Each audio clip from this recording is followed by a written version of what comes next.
So, ito mga idol, nadaanan ko si Buddy kanina. Ito nga pala yung mga pinaka-worst na nangyayari sa buhay ng isang trailer driver at trailer helper, ano?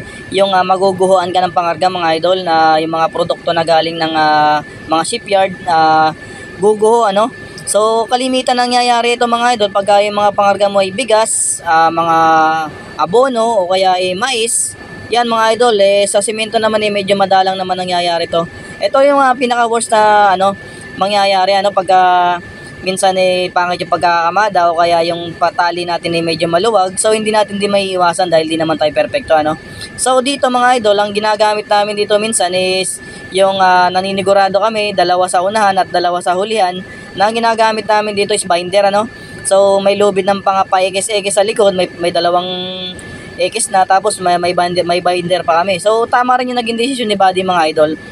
Tinabi niya na lang yung truck niya kaysa makipagsapalaran na itakbo pa, So kasi ang magiging tendency niyan sa pagka yan nagsunod-sunod ng humilata, kasama pati tractor mo, tataob yan mga idol.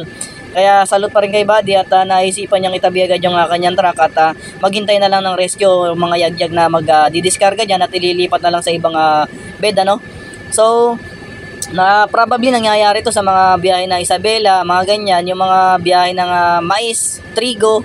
Yan mga idol, medyo madulas kasi ang mga sako, So yun mga idol, at lesson learned na lagi tayong mag-iingat sa mga biyahe natin. Maraming salamat.